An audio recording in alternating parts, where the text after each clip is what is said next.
పరిపాలన చేస్తున్న ప్రధాని నరేంద్ర మోదీని మనం కర్మయోగిగా చూస్తున్నామని డిప్యూటీ సీఎం పవన్ కళ్యాణ్ అన్నారు. కర్నూలులో ఏర్పాటు చేసిన సూపర్ జీఎస్టీ సూపర్ సేవింగ్స్ బహిరంగ సభలో ఆయన ఉన్నారు.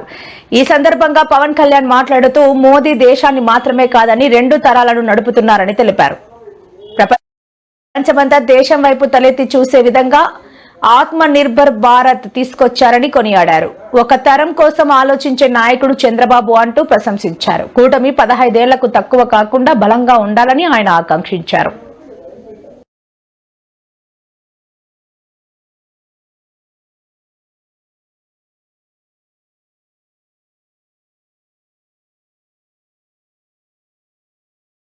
అందరం ఈ కూటమి ఒక 15 ఏళ్ళకి తక్కువ కాకుండా బలంగా ఉండాలి. మనందరం ఎంత బలంగా ఉండాలి అంటే ఇంక ఇది తప్ప ఇంకెవరికి ఏది రాదు. ఇబ్బందులున్నా ఏ ఉన్నా తట్టుకొని నిలబడి, ఎందుకంటే ఈ రోజున ప్రధానమంత్రి గారు మనకు వచ్చి అండగా ఉన్నారంటే ఈ పెట్టుబడుల్ని కానీ ఈ నమ్మకాన్ని కానీ ఎట్టి మాత్రం సడలించకుండా మేము ముందుకెళ్తామని మీ అందరికీ తెలియజేసుకుంటూ అందరం సమిష్టిగా పనిచేస్తాం. ప్రధానమంత్రి గారి నాయకత్వంలో గౌరవ ముఖ్యమంత్రి నారా చంద్రబాబు నాయుడు గారి స్ఫూర్తితోటి ఆయన నాయకత్వంతో ముందుకెళ్తాం. మేమందరం మీ ఆకాంక్షల్ని, వచ్చే తరం ఆకాంక్షల్ని ముందుకు తీసుకెళ్తాం.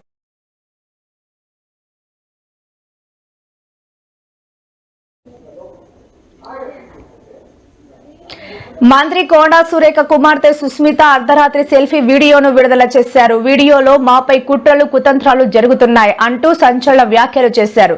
గుండు సుధారాణి ఇతర వరంగల్ నేతలు అంతా ఇందులో భాగస్వామ్యం అయ్యారని అన్నారు. తమ ఇంటిని పోలీసులు చుట్టుముట్టారని, పోలీసుల ప్రహారీలో తాను ఉన్నానని చెప్పారు. కార్యకర్తలు అధైర్యపడవద్దని, తాము ఎప్పుడు కార్యకర్తల వెంటనే ఉంటామని, పదవులు పైసలు శాశ్వతం కాదని చెప్పారు. కార్యకర్తలు అధైర్యపడకుండా తమకు ధైర్యం కల్పించాలని అన్నారు.